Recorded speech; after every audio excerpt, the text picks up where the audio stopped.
Hello guys, welcome back to my channel and enjoy this fanfic part 2. Now let's start the fanfic.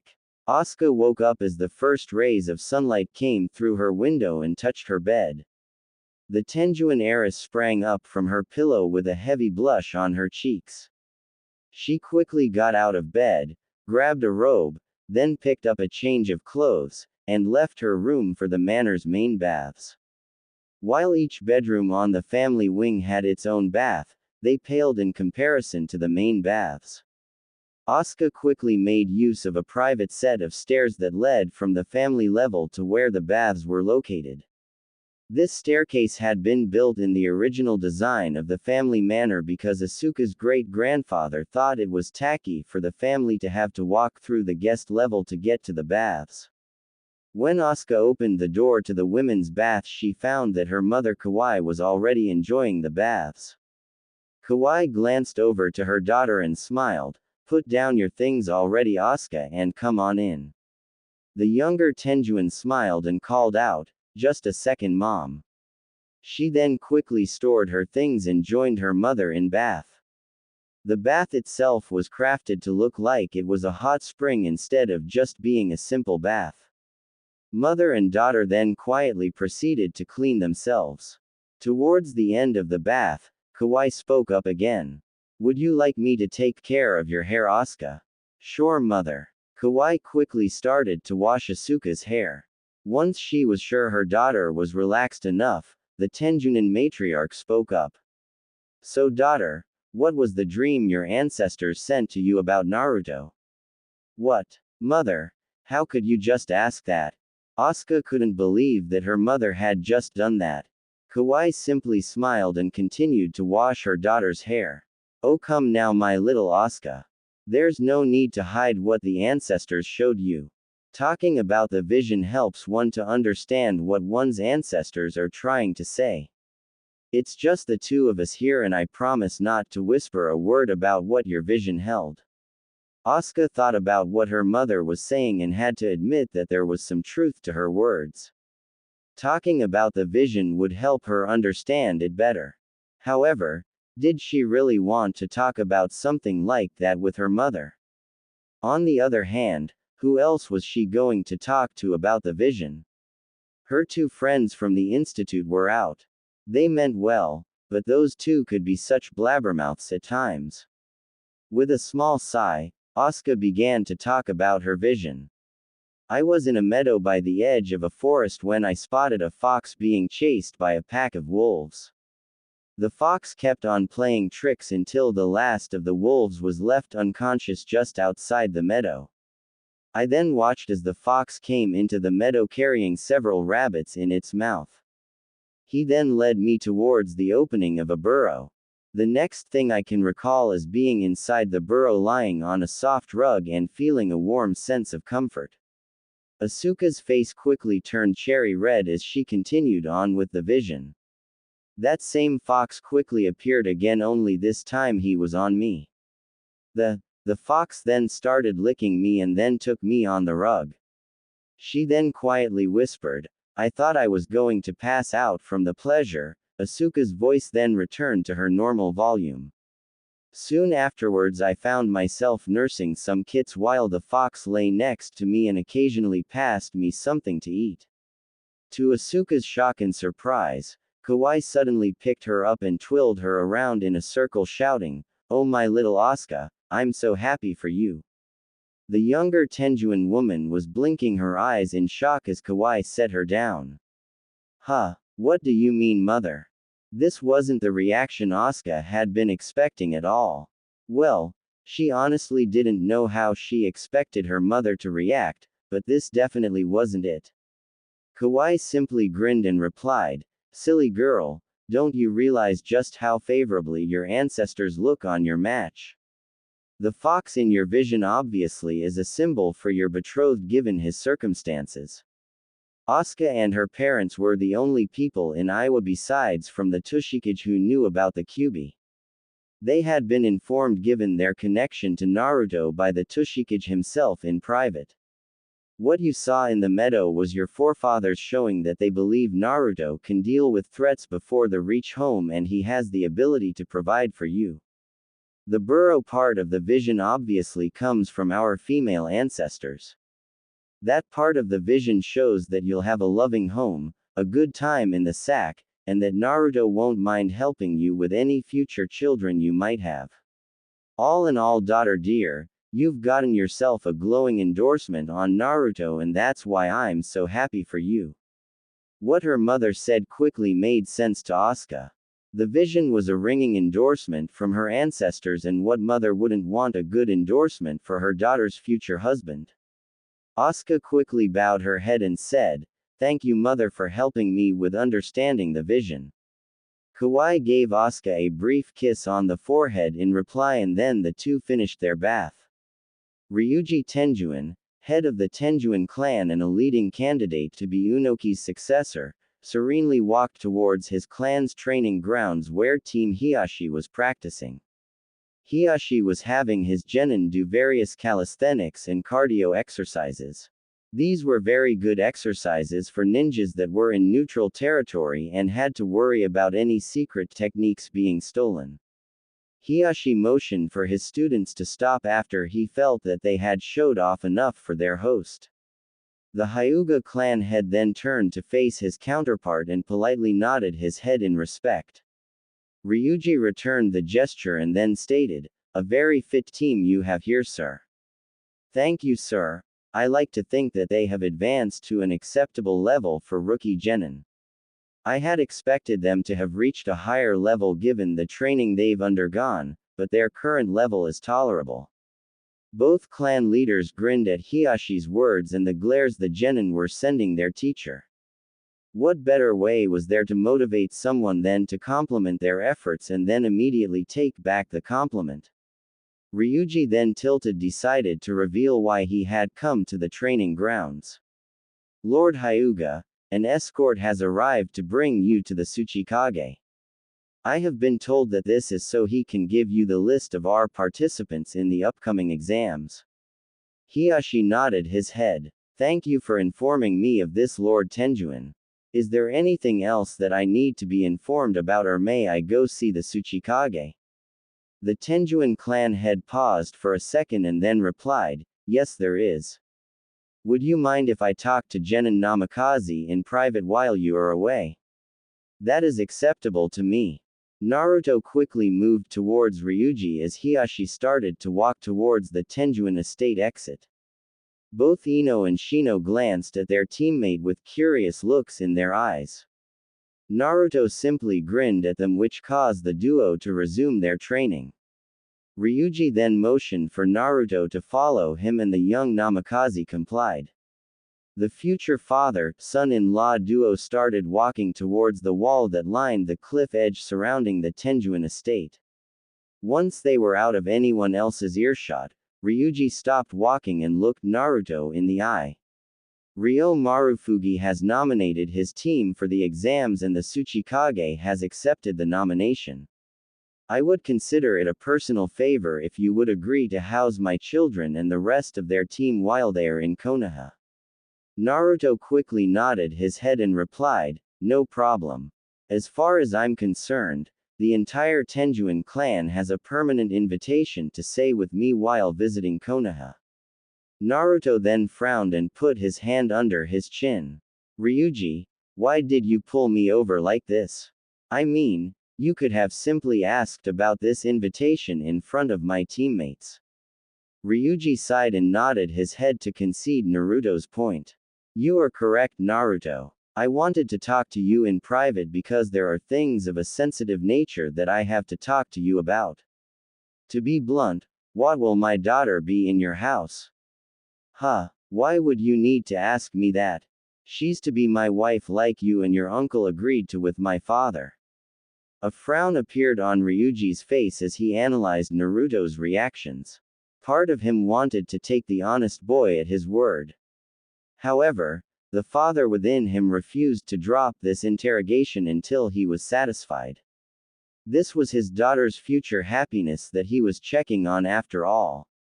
In a hardened manner, Ryuji continued his investigation. That agreement is a formality between nations. I desire what will happen between you and my daughter. Are you going honestly accept her as your wife, or will she be your wife in name only? Is she going to be a part of your life, or merely a stranger staying in the same house? Will she be the mother of your children, or will you leave her barren in favor of having children by concubines from your village? It was quite obvious from the shocked look on Naruto's face that he hadn't considered these possibilities. The young genin blurted out, I thought that she'd be my wife like a regular married couple. You know, be there for each other and maybe have a few kids one day when we're ready. Where are you getting all of these ideas from? Ryuji smiled and placed a hand on Naruto's shoulder. You don't know how relieved I am to hear you say that, Naruto. You weren't considering any of these situations, and for that I am truly grateful. A father cannot help but worry about his daughter's happiness, especially in a situation like you and Asuka are in. I initially agreed to the betrothal because it was a way to help ensure the peace for the land of Earth. However, that did not mean that I was comfortable with this arrangement.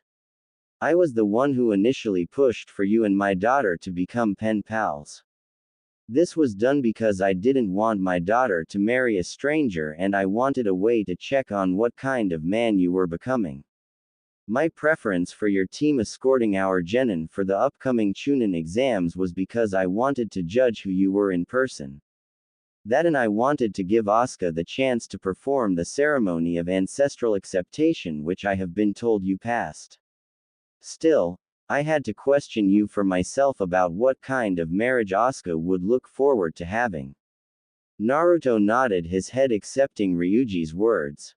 Both Jiraiya and Hiashi had occasionally mentioned that one of the most important responsibilities of a good clan head was looking out for the other members of the clan. So, it was only natural that Asuka's father would be looking out for her. After thinking about everything, Naruto looked up at Ryuji. What would you have done if I didn't meet your expectations? Ryuji's face became deadly serious and he spoke without remorse. I would have you where you stand, Naruto.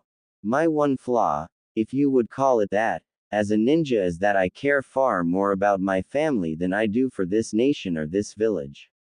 If such an action had been necessary, I would no doubt be executed as well to appease the land of fire. However, choosing between the happiness of my daughter and my life is no choice at all.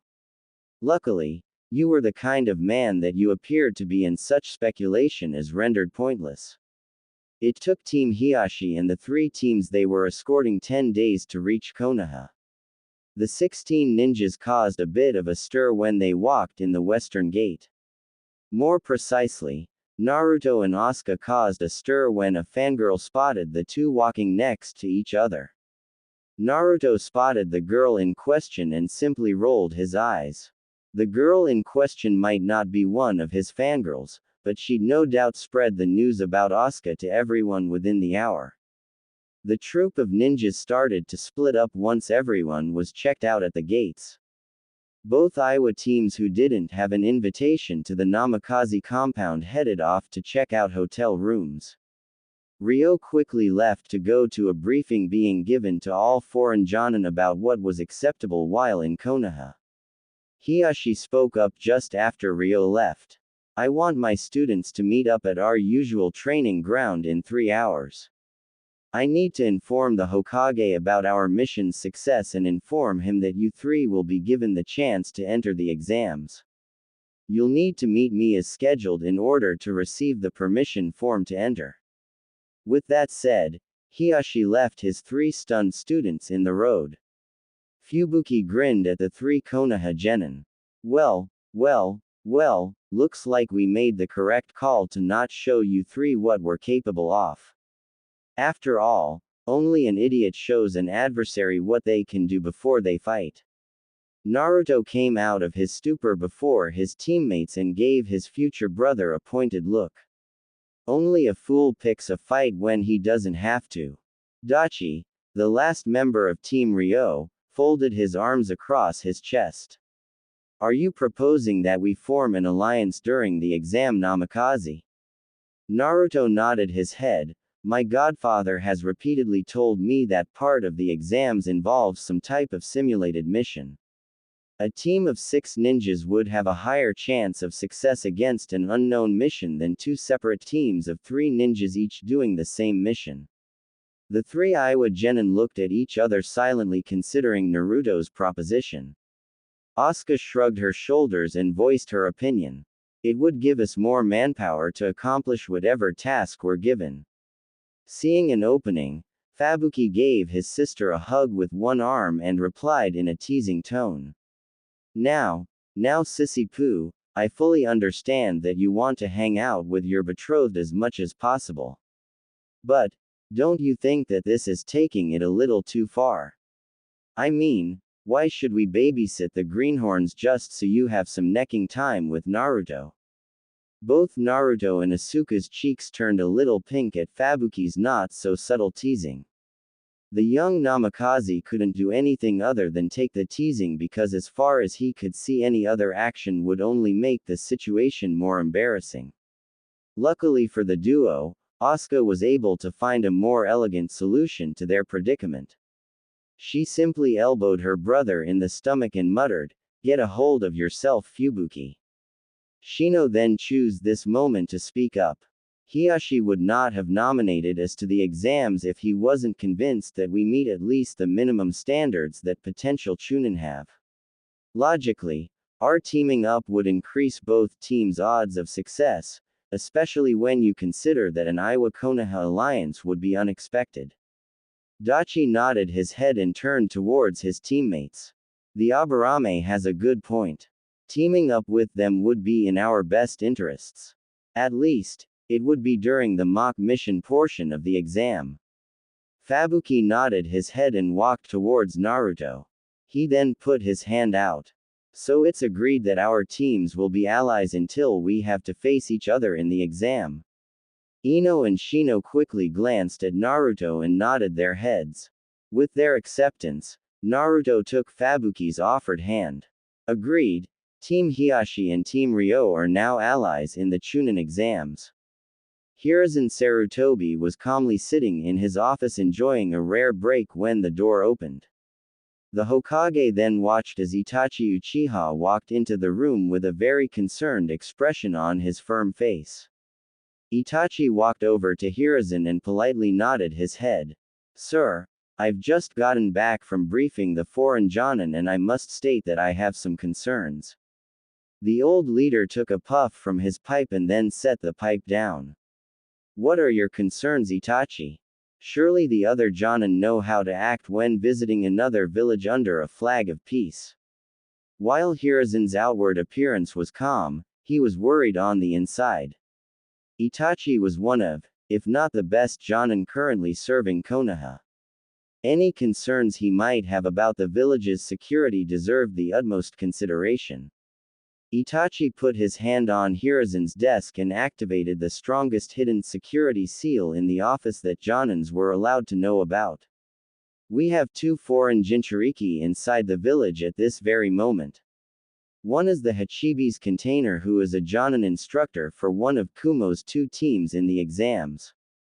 The other is the Aikibi's container who is a member of Suna's team. Were you aware of their presence within the village?"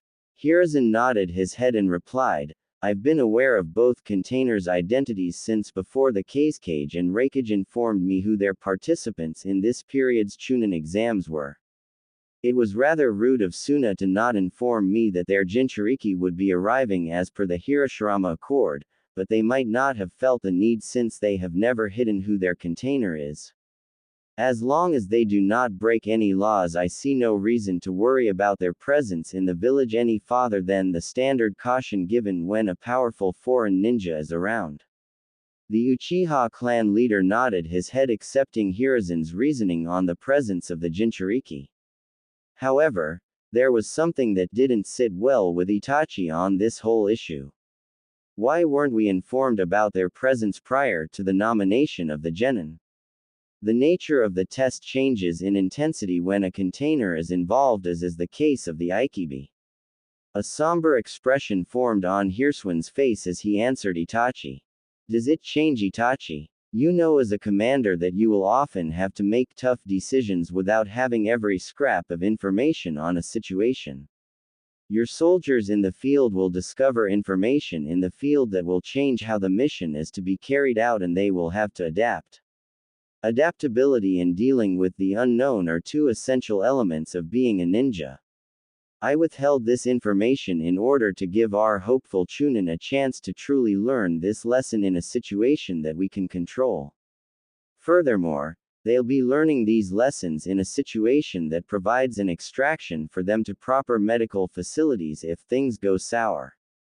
Hiruzen then got out of his chair and walked over to where Itachi was standing. The old Hokage picked up his pipe and then simply stated, "Follow me."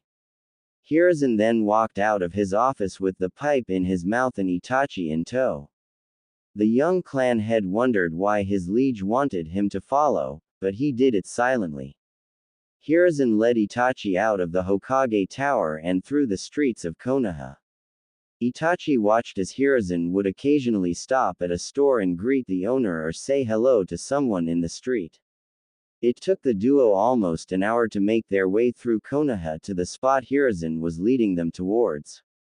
To Itachi's surprise, Hiruzen had brought the duo to entrance of Rotten Brambles. Rotten Brambles was originally the location of Danzo's Nei headquarters and had been turned into a garbage dump after the traitor's execution. Hiruzen glanced over at his companion, whose confusion for being here was obvious even with how well schooled Itachi's face was. No doubt you are wondering why I have brought you to this place and why I did so by such an indirect route. Itachi blinked his eyes once and then nodded his head.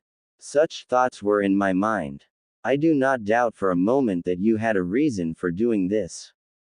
However, I cannot find the key to solve this puzzle. Might I ask what I have failed to notice? A small smile appeared on the old leader's face when he heard Itachi's question.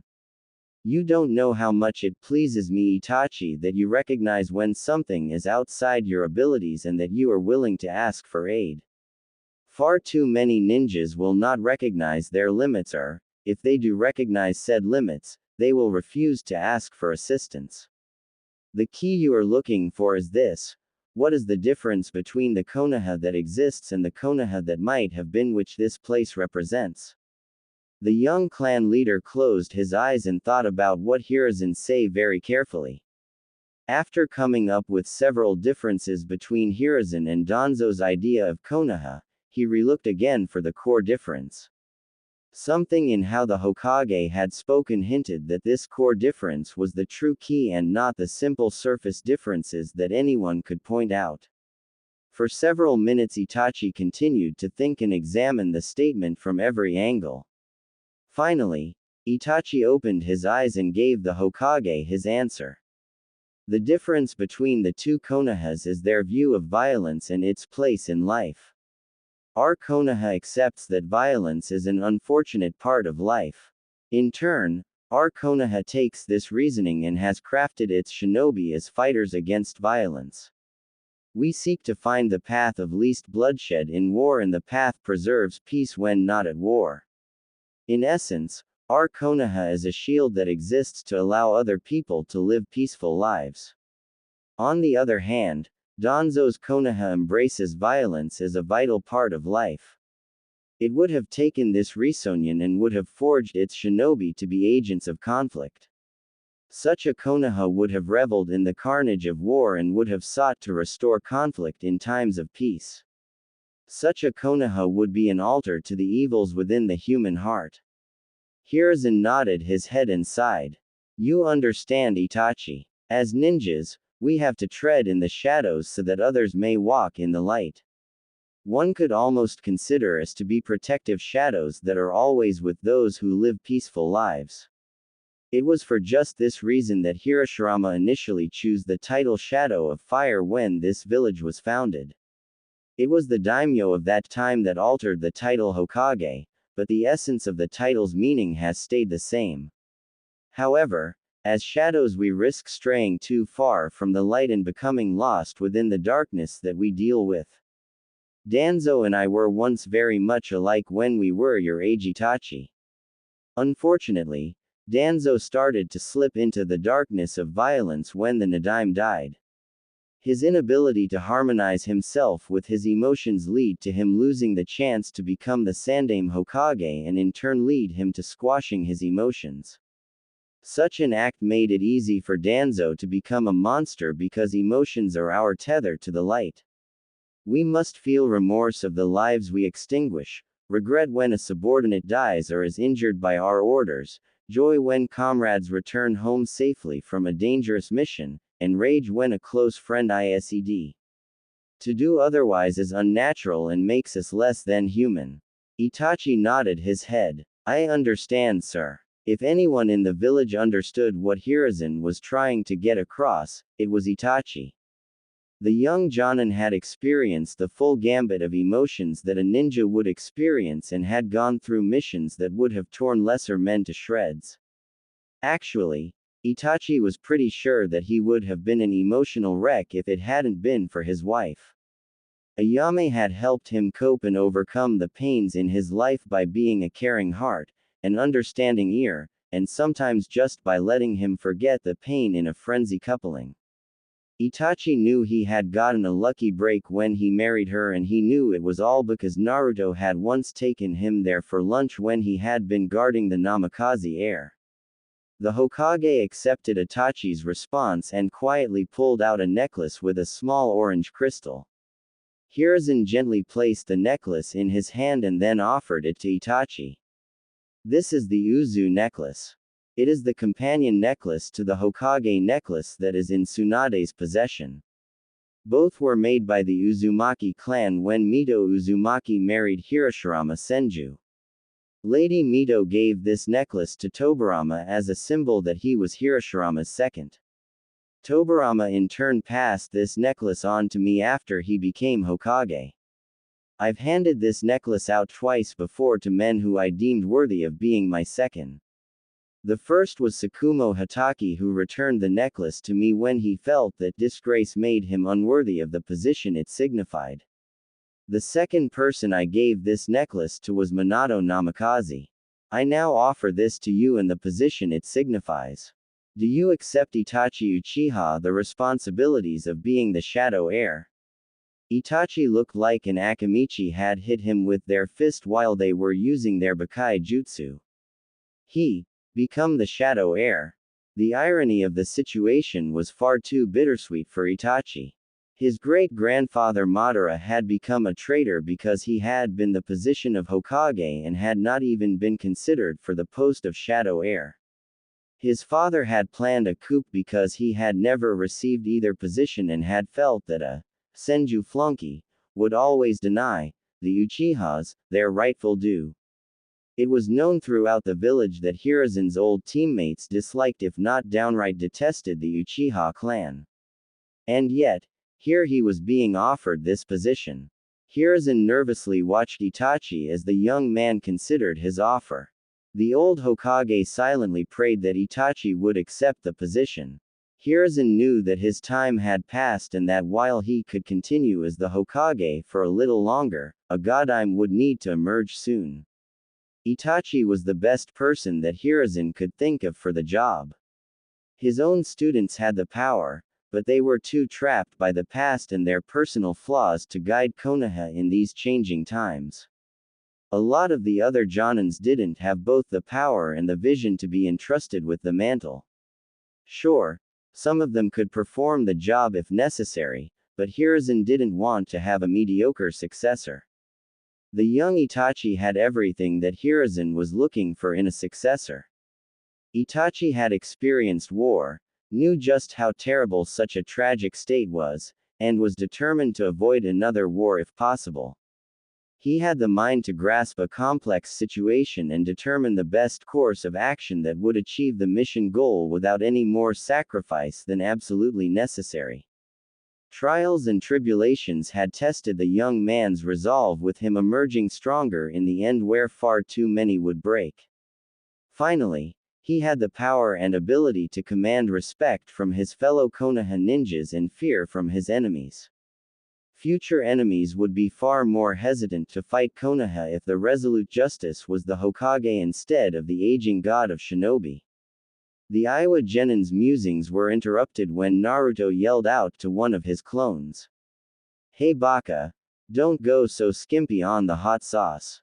Fabuki likes spicy foods, so make sure that his is extra hot." Naruto's clone quickly shot back, "No backseat cooking, dumbass. Besides, what kind of moron calls himself an idiot? Look in the mirror," Naruto muttered to himself before returning his attention to Daichi. "Sorry about that. Cage bunchins tend to get a little reckless and careless when I set them to domestic tasks." As one, the shadow clones shot back, "No we don't. You just hate doing chores." A sweat drop formed on the back of Daichi's head as he watched Naruto argue with his cage bunchins. There was nothing more pitiful than watching a person lose an argument with himself. That Naruto was having an argument was with half a dozen copies of himself only made the situation all the more embarrassing. Daichi was so engrossed in the floor show that he missed his chance to take a shower and was brought out of his surprise by his teammates coming down for breakfast. Breakfast was an enjoyable meal for the 5 people. Naruto's clones had prepared something relatively light, but still very energy-packed and delicious. It was the type of meal that all ninjas were used to having before going on duty. The 5 ninjas were sitting at the breakfast table with Naruto at the head, Asuka to his right, Ryo to his left, Fabuki next to Asuka, and Daichi next to Ryo. Fabuki spoke up towards the end of breakfast. "So Naruto, I know we discussed a couple of strategies with your team yesterday. Is there any particular plan that you like the best?" Naruto closed his eyes and sighed. He then opened them and glanced to Asuka.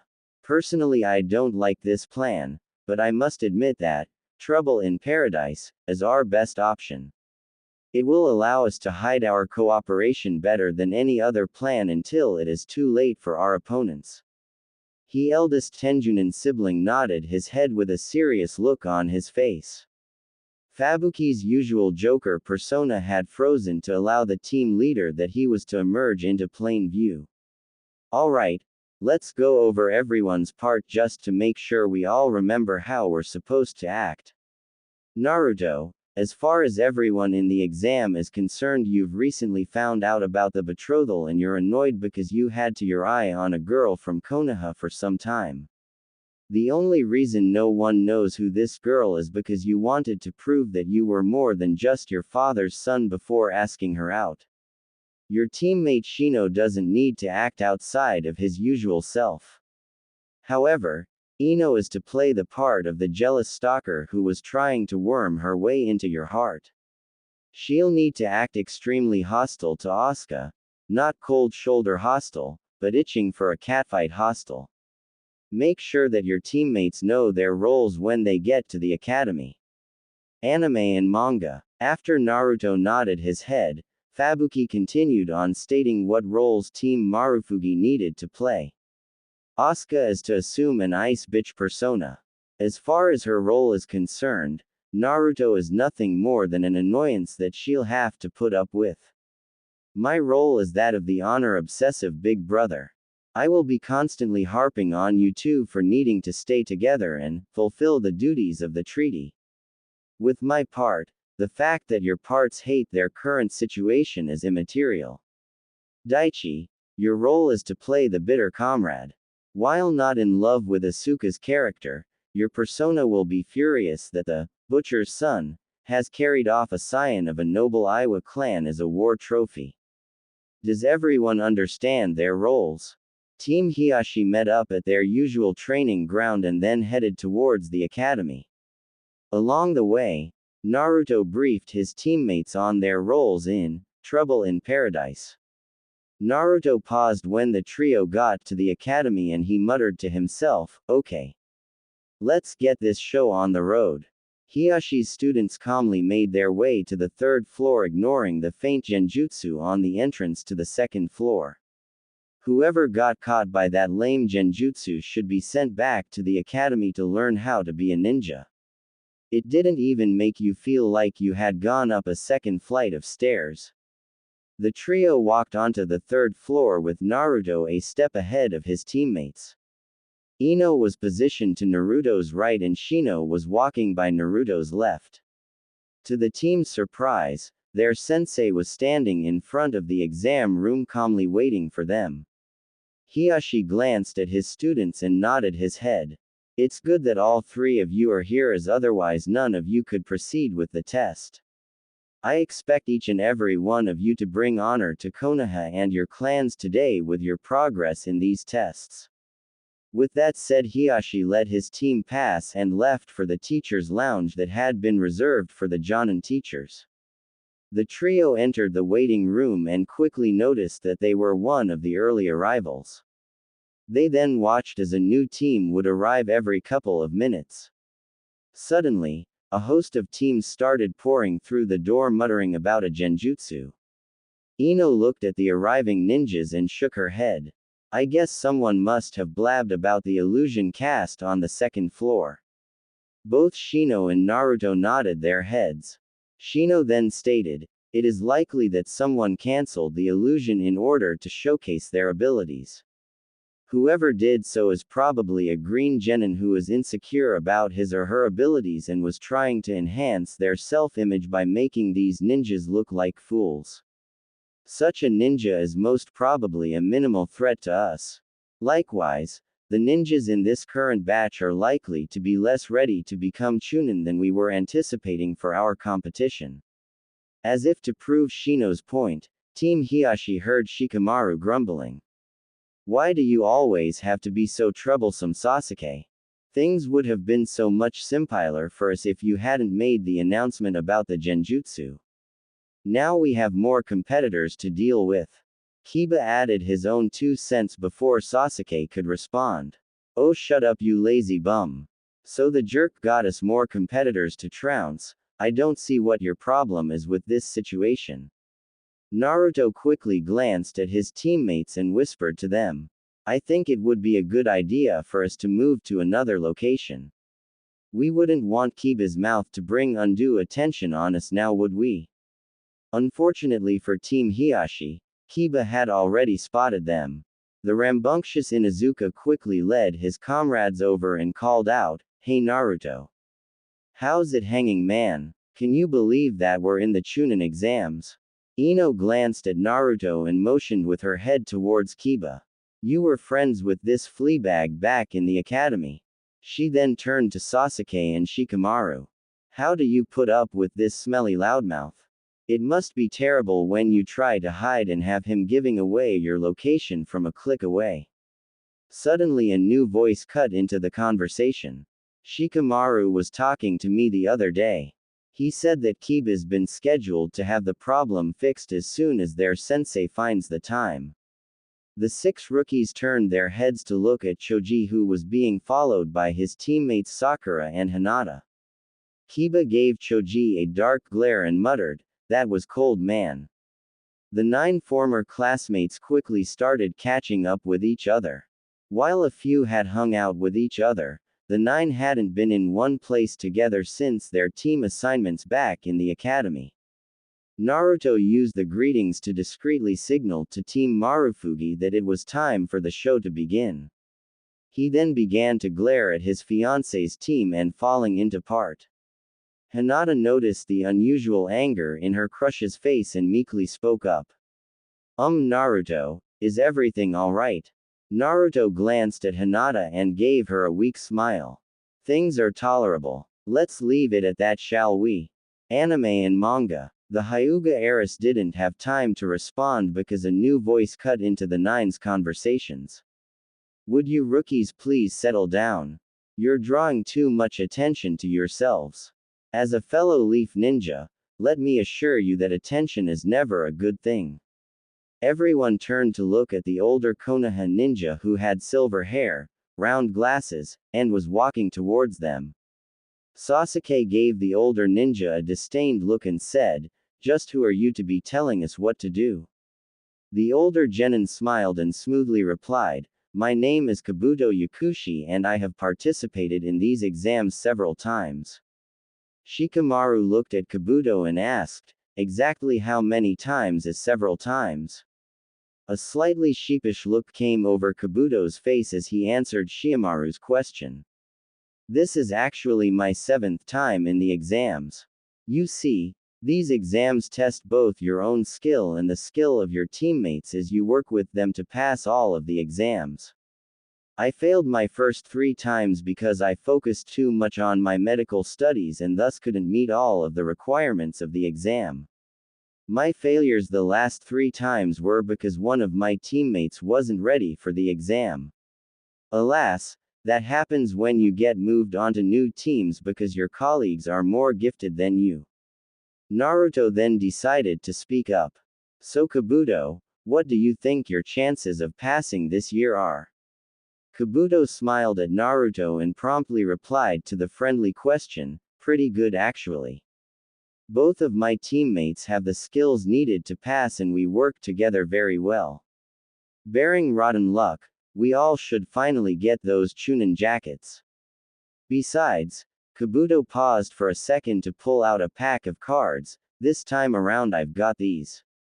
They're info cards that I've created from gathering as much data as I could on my competition. With these I'll know vital information on my opponents and be able to plan a strategy to defeat them." The older genin smiled and then replied, "Tell you what. I'm in a good mood this time around, so I'll let each of you pick one ninja here and I'll share what I've gathered on the person. Consider it a little extra leverage between comrades. After all, we wouldn't want these foreign ninjas to show us up in our own village now, would we?" Hinata quickly spoke up, "Would you mind telling us what your card says on Naruto?" The Hyuga heiress quickly noticed that several of her former classmates were throwing her some odd looks. She then quickly and politely defended her actions. "I wanted to see how well Yakushi's information was." Kabuto shrugged his shoulders and quickly replied, "That's perfectly understandable, ma'am. Now, where did I? Ah, here's Naruto's card. Let's take a look, shall we? Name: Naruto Namikaze. Age: 14. Parents: Minato Namikaze, Yondaime Hokage, deceased, and Kushina Namikaze, formerly of Uzu, deceased. Allegiance: Konoha. Teammates: Shino Aburame and Ino Yamanaka with Hiyashi Hyuga. Mission history: 2C rank missions and 20D rank missions. Abilities: competent in all ninja skills with a specialty for bojutsu, ninjutsu, and fuinjutsu. Martial arts films. Note: betrothed to Asuka Tenjunin of Iowa since birth. Teams Inoichi and Itachi let out a shocked cry of surprise when they heard the note on Kabuto's info card. Kiba started scratching his head and then blurted out, "Okay, Kabuto's info cards. I mean, come on. There is no chance at all that Naruto really is engaged." Sakura blinked her eyes and then asked, "So what Kabuto told us was true? How did that happen? I mean, how could you have been engaged since birth when your parents died when you were born?" Naruto sighed and then answered his comrade. "It was part of the treaty to end the last war. Because of some backroom dealing, I've ended up with her," at this Naruto pointed to where Asuka was standing, "as my future wife. If my father was still alive I'd beat him black and blue for doing this to me." Everyone turned to look at Asuka and her comrades. Kiba gave Asuka a quick glance over and then let out a wolf whistle. "Damn Naruto, you are one lucky son of a bitch. I wish that my old man had arranged for me to get such a hottie before he kicked the bucket."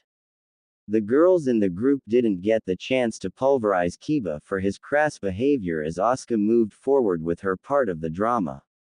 She calmly walked over to the 10 Konoha genin and discreetly cast a minor genjutsu to enhance her icy persona. Asuka gave the Inuzuka a disdained look and then turned her attention to Naruto. "Must you associate yourself with such insignificant insects? Even a rodent like yourself can do better than these vermin. Naruto equaled his betrothed acting skills as she shot back, don't refer to my friends as vermin. Besides, why the hell does it matter who I hang out with? Asuka fortified herself for the next round of barbs she needed to unleash for the play. She scoffed at Naruto's reply and shrugged her shoulders.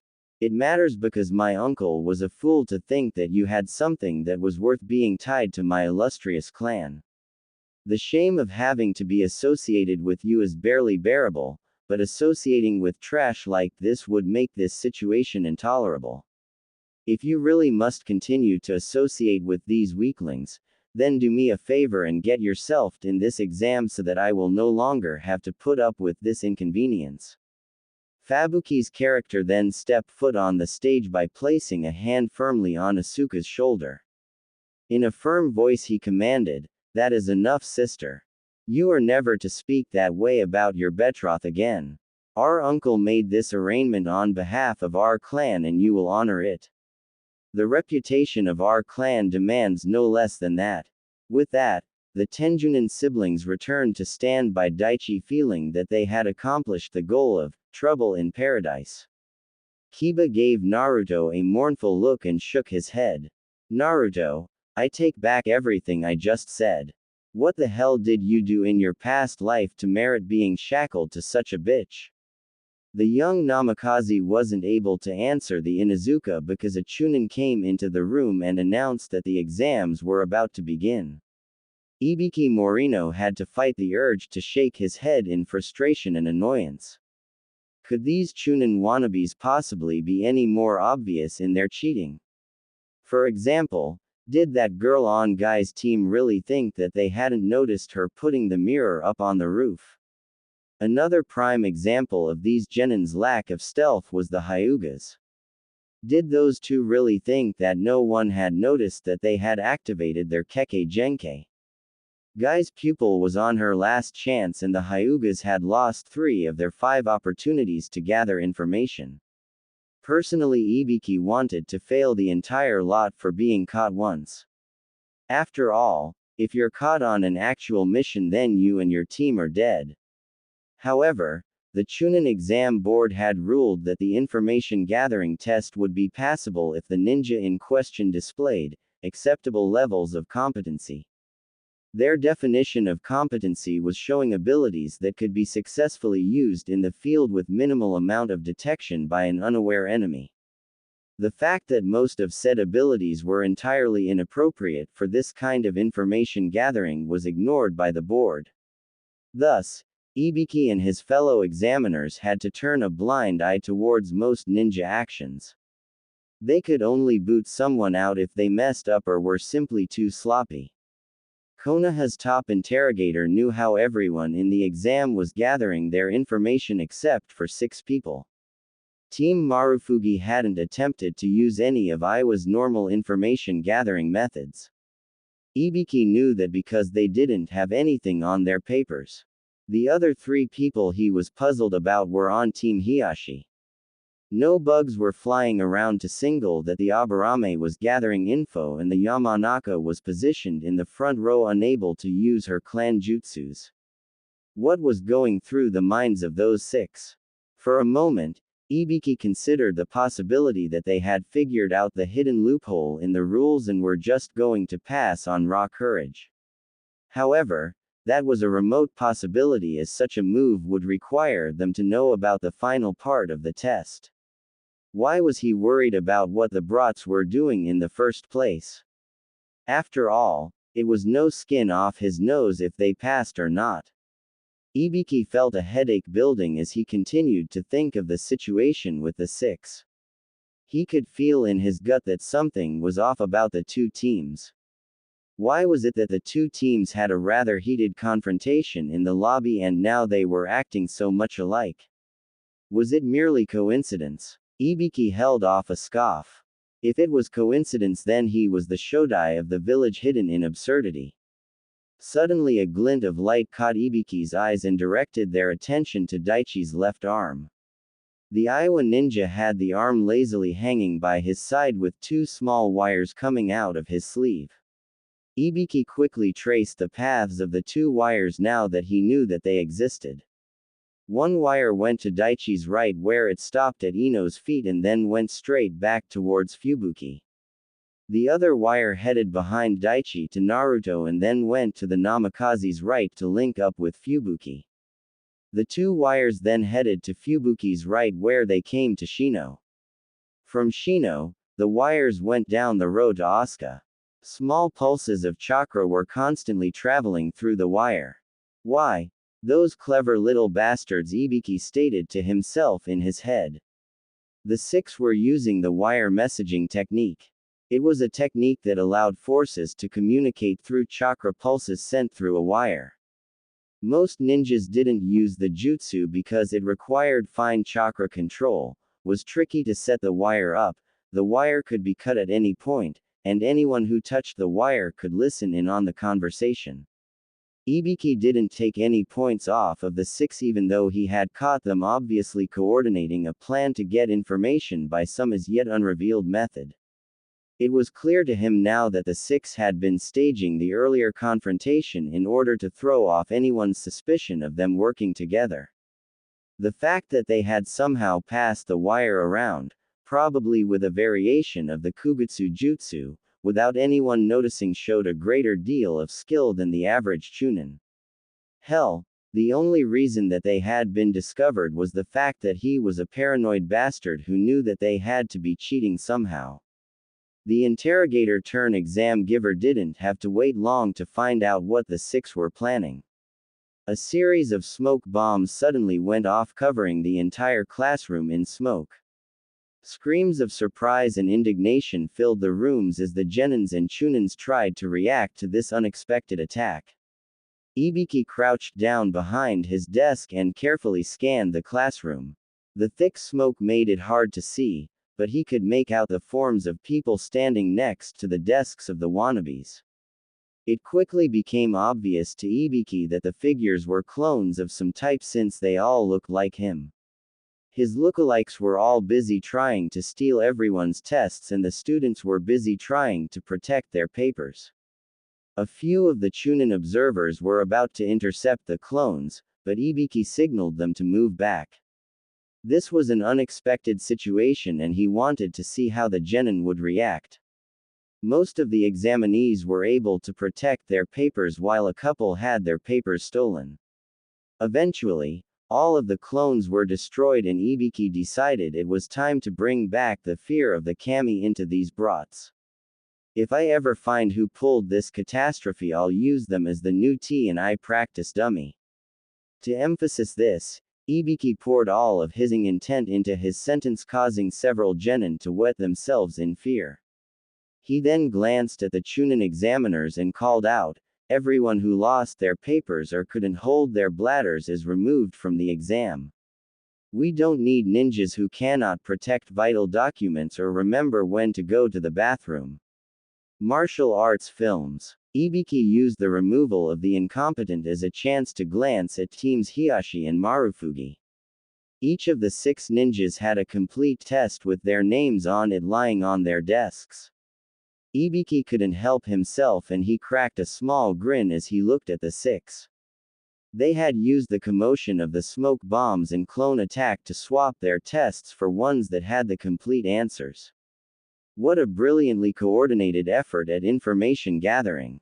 The best part of it was that had pulled off the illusion that their attempt to collect the papers had failed when the clones were destroyed and no one could prove that they did anything. Team Hiashi walked a few feet away from the entrance to Training Ground 44 and looked around. After checking to make sure that the coast was clear, Naruto spoke up. "All right, let's go get our partners." Naruto then pulled out a scroll from his pocket and unrolled it on the ground. His teammates didn't look at the seals written on the inside of the scroll because they knew it was way over their heads. The young Namikaze placed his hand on a hand outline on the scroll and called out, "Ali summoning technique, activate." 3 columns of smoke popped out of the scroll and then Team Marufugi appeared standing on the scroll. Fubuki scratched the back of his neck and then muttered, "Man, that was weird." I vote that the next time we have to work together that you're the one summoned. Naruto just shook his head. Technically, I didn't summon you three. The seal array on the scroll summoned the tags that I gave you before we left my house. You three simply piggybacked with the tags as they were summoned. But enough of basic Funinjutsu principles, we've got 5 days to get 2 more scrolls and make it to the tower at the center of the training ground. Daichi, who was holding his team's scroll, glanced about at Team Hiashi. He then stated as he stepped off the summoning scroll, "We've got heaven." Ino nodded her head and replied, "Same here. It looks like we'll need 2 earth scrolls." Asuka was the last member of her team to step off the scroll and allow Naruto to roll it back up. She then glanced at Shino and stated, "Am I correct in assuming that you'll be directing us to our first enemy team?" Shino nodded his head. "I was able to plant a Kikai on all the other teams while Ms. Midarashi was explaining this test. The nearest target is approximately 100 meters to our right." Naruto merely grinned and spoke up. "Well, what are we waiting for? We outnumber them 2 to 1 and we know where they are. All we have to do is ambush them and move on to the next opponent before we head to the tower." The 6 ninjas quickly followed Shino until they ran into a team from Taki. Both teams were currently hiding in the tree branches silently watching the Taki ninjas bumble about through the forest. A strong but thin wire connected all 6 so that they could use the wire messaging technique. Naruto sent out, "Okay, here's our target. What's our plan of attack, and it better not be a frontal assault. We need to save our strength in case our next enemy is better than these 3. Fubuki quickly responded, "That's obvious bro to be. Of course, I doubt that any team could possibly be worse than these 3 in the field." Asuka entered the conversation. "I suggest that I put a genjutsu on them to think that they're under attack. That could direct them to a spot where we can then ambush them." Daichi got on the line. "I'll take care of the ambush part. Close quarters is my specialty after all." Naruto nodded his head as he listened to the conversation. "Good. That's a very good plan.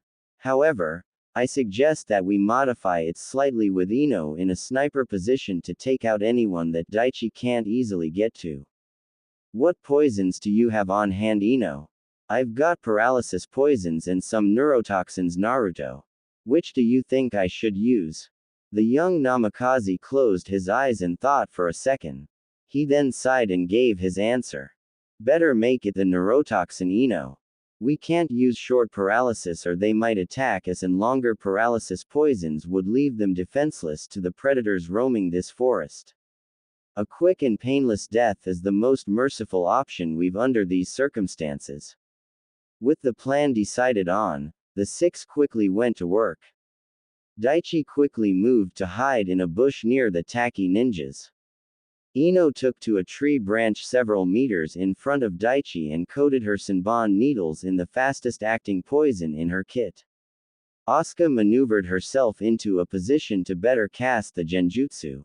Finally, the 3 remaining shinobi took supporting positions in the tree canopy so that they could jump in if things went sour.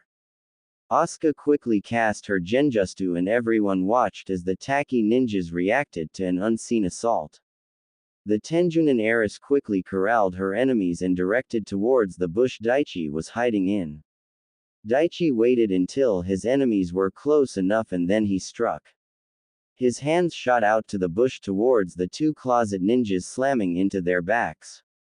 This activated the 2 hidden blades on his wrists quickly came out of concealment and embedded themselves into his opponents. Both blades cut straight through the ninjas' spines and pierced their hearts both in an instant. The Taki ninja farthest from Daichi spotted the attack and tried to run away. Unfortunately for him, Ino quickly threw a Senbon that pierced his jugular vein, allowing the neurotoxin to enter his system. Naruto, Shino, and Fubuki quickly dropped out of the canopy and approached the deceased ninjas. They then quickly rummaged through the bodies until Shino found the scroll that they were carrying. He gave it a quick glance and simply stated, "It's an Earth Scroll." Anime and manga. Naruto nodded his head and pulled out a blank scroll. He then opened it and rapidly started inscribing it with seals. "Okay Shino, just give me a moment and then we can move on to our next target." Naruto then set the scroll down and placed the Taki ninjas' bodies on it before calling out, "Seal." There were several puffs of smoke as the three bodies were sealed into the scroll. Asuka gave her Bethroth a questioning glance and then asked, Naruto, why did you seal those bodies in that scroll?" Hiruzen was sitting in his observer's seat as a Jonin brought the surviving genin teams into the tower's area. It was quite impressive to the old Hokage that 8 teams had managed to pass the second exam. Obviously, this year's batch of contestants was of exceptional quality. 5 of the teams, Team Hiashi, Team Itachi, Team Inoichi, Team Gai, and Team Honda, were from Konoha while Team B was from Kumo, Team Baki was from Suna, and Team Marufuji was from Iwa. It was, to say the least, a very interesting matchup of teams.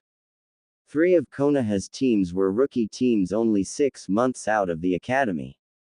Kumo's team had been trained by one of the most powerful and feared ninjas currently alive and associated with a village.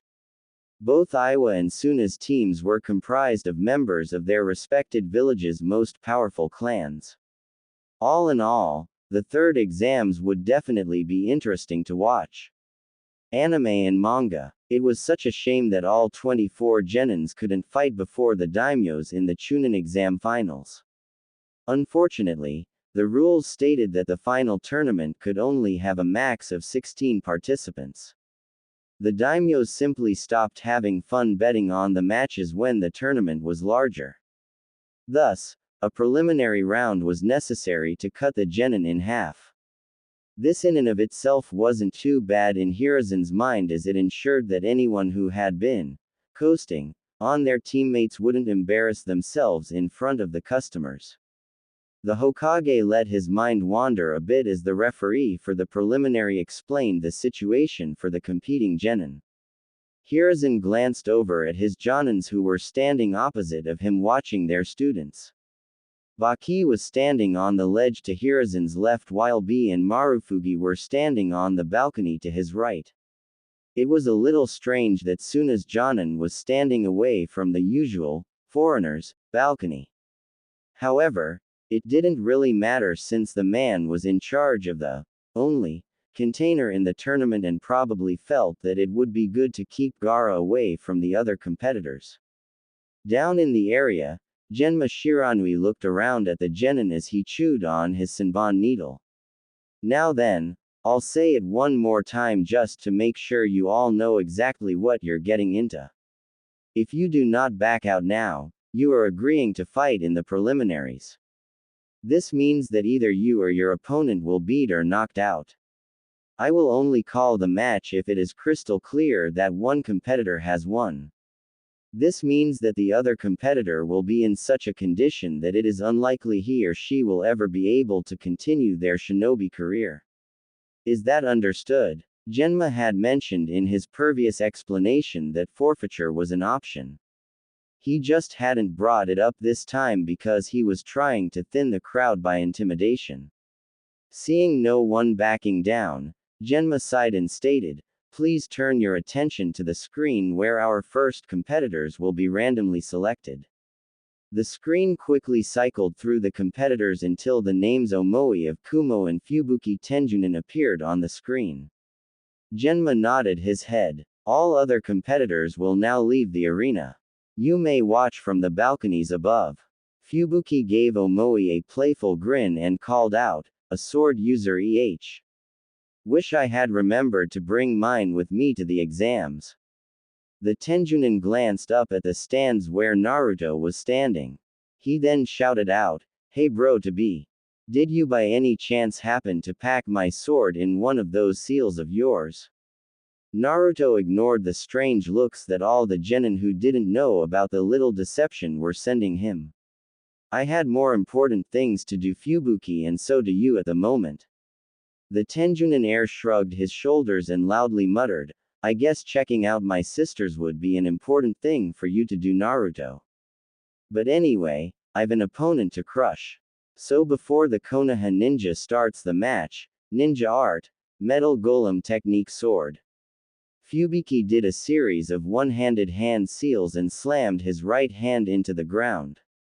The Iowa genin then pulled his hand up, drawing a sword up from the ground. Fubiki gave his newly created sword a few test swings and smiled. I figured it was only sporty of me to meet you swordsman to swordsman. Now if you have no objections, Omoi, I think that Genma over there should start our match. Up in the stands, Itachi raised an eyebrow and clearly stated, very impressive.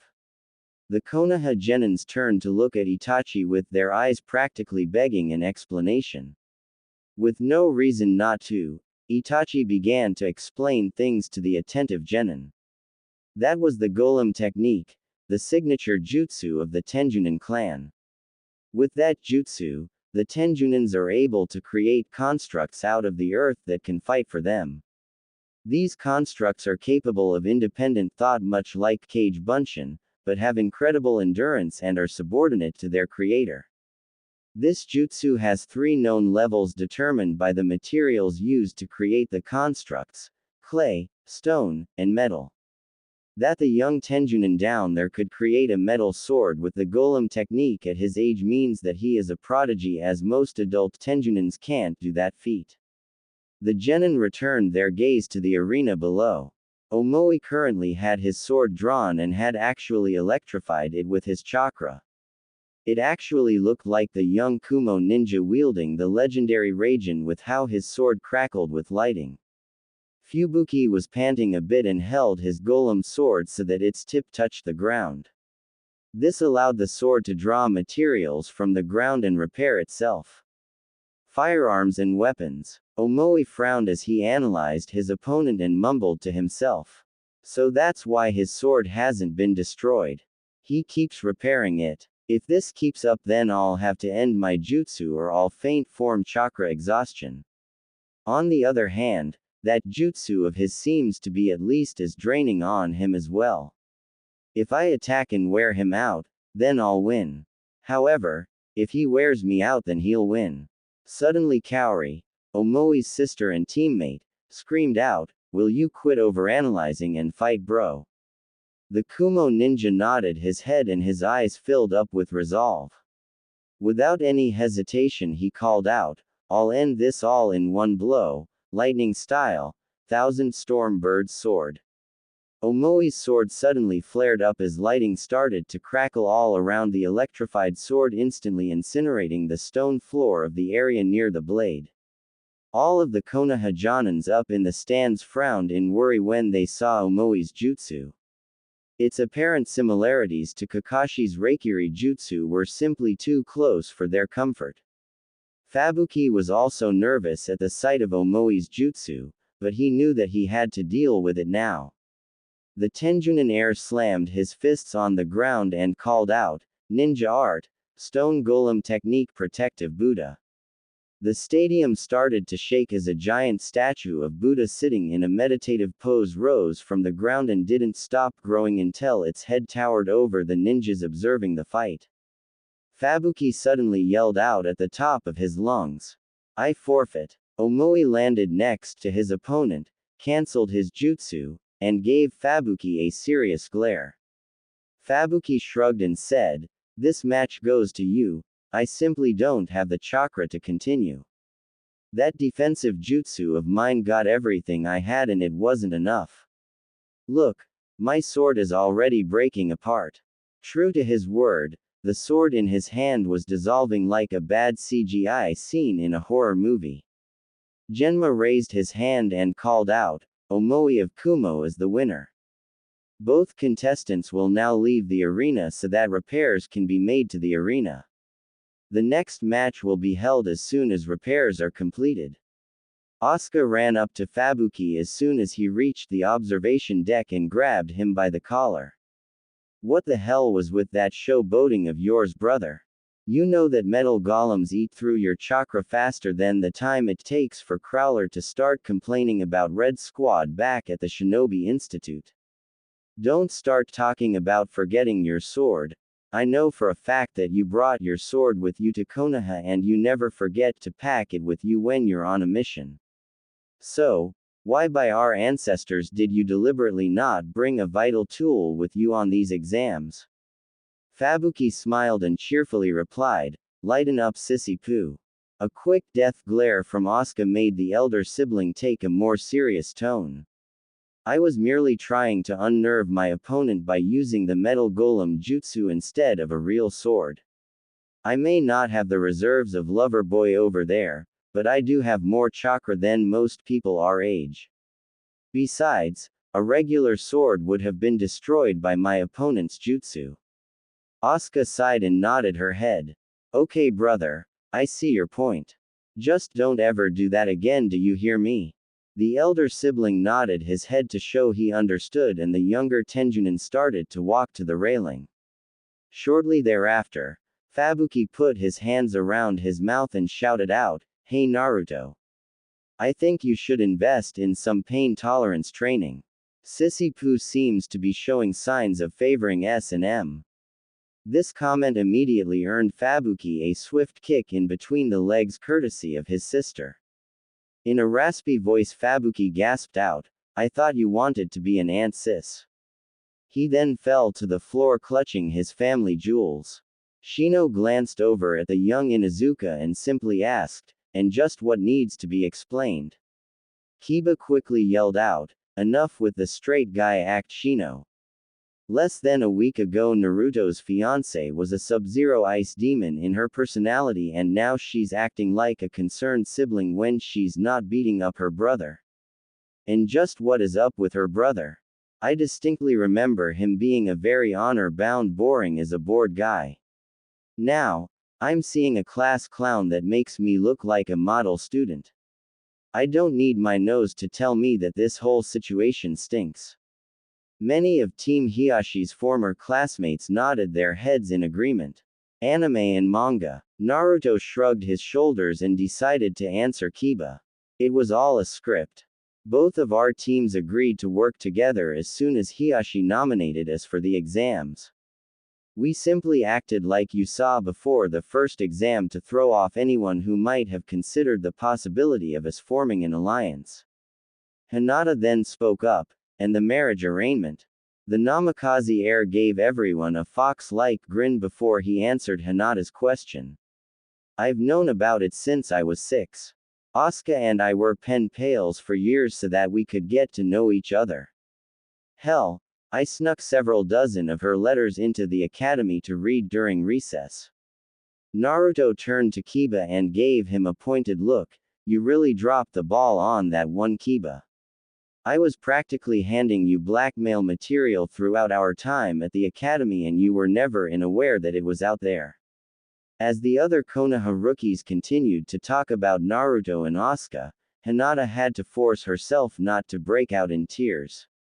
It just wasn't fair. Why did the one man she loved, the man who even her father approved of as a person and ninja, have to be taken from her before she even met him?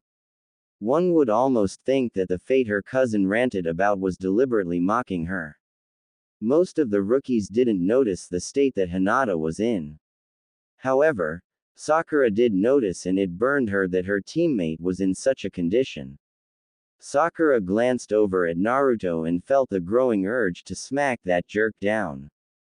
Didn't the moron see what he was doing to Hinata? She thought that Naruto was one of the good heirs, the kind of kid who didn't have an overgrown head simply because of who his parents were. After all, he was always helping people out back at the academy and had a ton of fans. Did the jerk get off on stringing along the hopes of her classmates? A few seconds later the stadium grew quiet as Genma's voice rang out over the intercom system. "Attention! The arena has been repaired and the next contestants will be selected." Everyone turned to look at the video screen as names started flashing on the screen until the video stopped on the next contestants' names. Genma gave the screen a quick glance and called out, "Naruto Namikaze and Sakura Haruno, report to the arena." Naruto gave his teammates a quick nod and then headed for one of stairs. Sakura cracked her knuckles, thanking luck that she got a chance to put Naruto in his place for what he did. She was about head down the other set of stairs when Itachi called out, "Sakura, keep your focus on the match." Sakura nodded her head and replied, "Yes, sensei." She then quickly went down the stairs and joined Naruto on the arena. Both genin squared off against each other, Naruto with his bow staff in hand and Sakura with her spiked brass knuckles. Genma gave the two a quick glance and called out, "Let the match begin." The match started off when Sakura leaping into the air, creating 6 bunchins, and the 7 Sakuras throwing a half-dozen shuriken each at Naruto. On reflex, Naruto started spinning his staff and blocking the shuriken. This only stopped him for a few seconds, but that was all that Sakura needed. She quickly landed on the ground and rushed at him with her fist drawn back. Naruto swung his staff intent on using it to break Sakura's momentum. However, the young kunoichi let her drawn fist fly and punch the staff. A cracking sound filled the arena as Sakura's fist broke the staff in two. Naruto was too shocked at the loss of Hiruzen's gift that he didn't avoid Sakura's follow-up kick to the gut. As Naruto was set flying towards a stone wall, Hiyashi turned to glance at Itachi. "Just what are you teaching that girl?" Itachi shrugged and simply replied, "The basics." Hiyashi sent Itachi a nasty glare and retorted, "Since when do the basics involve teaching a rookie genin how to punch through a hardened iron wood staff from Ape Summon's forest?" The rest of the Konoha Jonins had sweat drops on the backs of their heads when they heard that piece of information. Not that this was surprising considering that iron wood from the trees of the Ape Summon's home was slightly stronger than regular steel.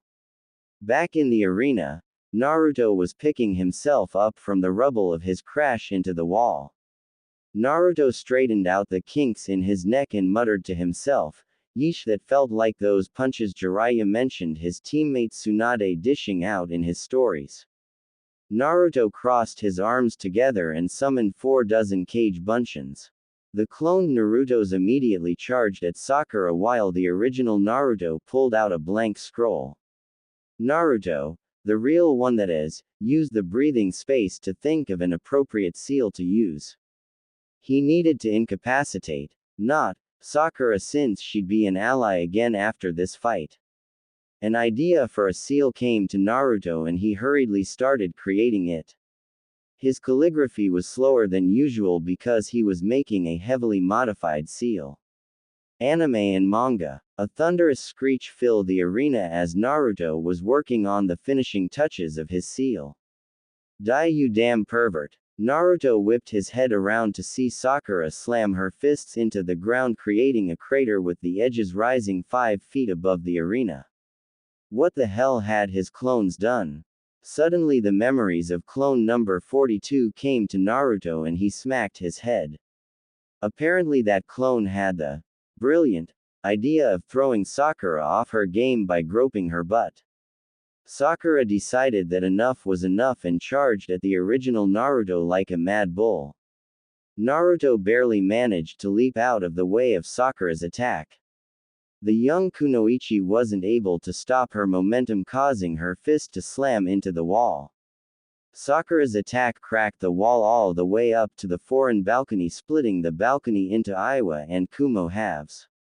Naruto flipped around in mid-air to face Sakura and he whipped out the scroll with his new seal. The young Namikaze called out, "Dual Elemental Seal, Lightning-Bound Tornado Sealing Method." Bolts of lightning erupted from the scroll, forming a net around Sakura. Immediately afterward, what looked like the top of a tornado appeared on the net. This whirlwind quickly proceeded to all of the air out of the net, causing Sakura to faint from lack of oxygen. The seal was cancelled as soon as Sakura fainted. Genma walked over to where the 2 genin were, wondering what the hell was up with this generation. Naruto was standing next to Sakura and moved aside so that Genma could check on the girl. A quick pulse check confirmed that she was still alive. The referee immediately called out, "Naruto Namikaze is the winner." Once again, there will be a brief intermission as we repair the stadium. It took half an hour for the stadium to return to workable condition, but eventually the next match arrived between Neji Hyuga and Samui from Kumo. Understandably enough, Neji was glaring daggers of the Kumo ninja. Fate has decreed that this is your end, Kumo scum. Samui gave Neji a sensuous grin and shot back, "Oh really? Do you really claim to see my death at your hands? If so, then you are blind, little boy. For you see, any Hyuga other than the main branch who goes against a Kumo ninja has signed away their lives. Whether you live or die is entirely in my hands." Judging by the previous matches, Genma called the start of the match and jumped out of the arena. He wasn't about to get in the way of a grudge match between overpowered genins. However, an epic battle never happened. Samui simply formed a hand sign and called out, "Pain." Neji immediately let out a blood-curdling scream of agony and dropped to his knees. Samui held the sign for a few seconds and then ended the hand sign.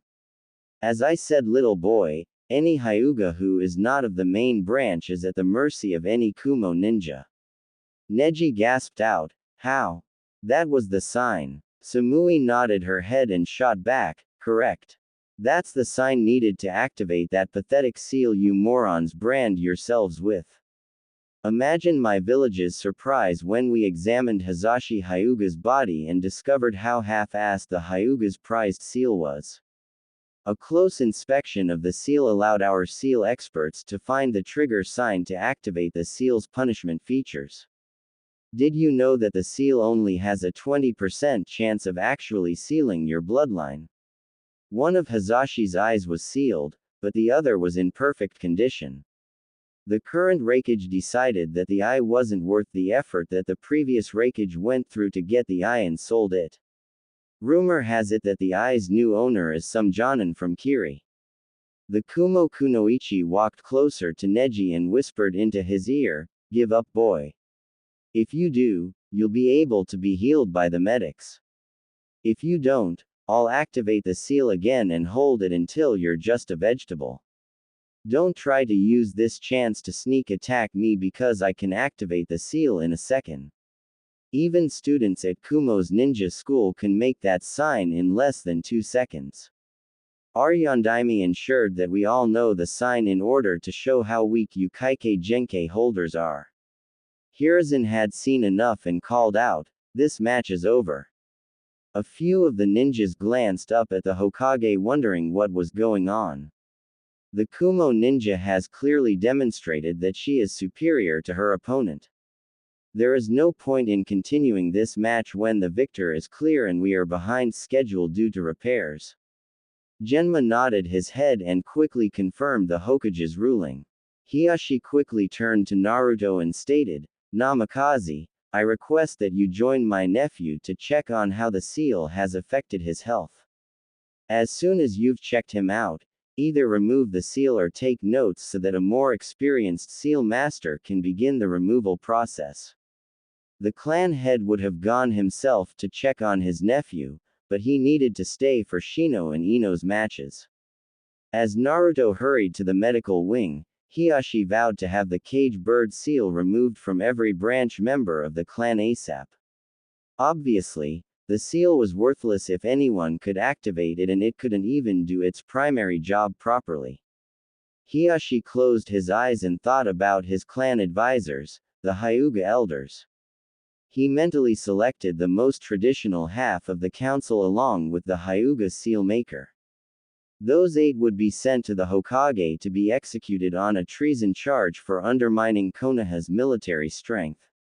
Someone needed to die for this debacle, and the ones who were the most insistent on hamstringing the clan should be the ones to pay the price. The one problem with hosting the Chunin exams, Hiruzen mused, was the cost of repairing everything after the matches. It seemed that the genin got more destructive every time the exams returned to Konoha. This exam had been particularly painful as they had already used up the allotted repair budget and only got through the preliminaries.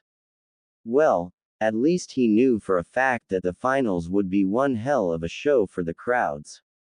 A few seeded bets in Konoha would easily recapture the increased costs for this exam. Except for the third match, Hiruzen had been thrilled to watch the potential that the younger generation had displayed. Part of him was annoyed that Kiba lost to Daichi, Tenten lost to Gaara and was currently in intensive care, and that Tsurugi lost to Tamari.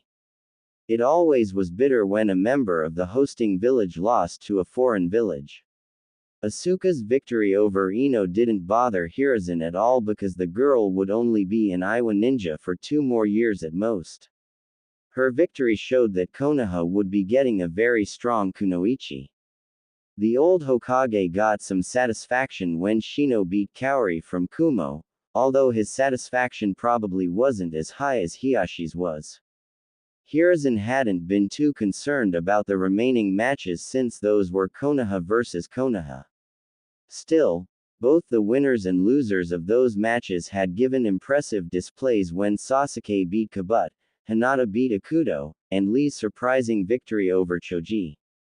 Currently, Hiruzen was sitting in a small conference room in the tower where the preliminaries had just been held with Hiyashi, Inoichi, Guy, Itachi.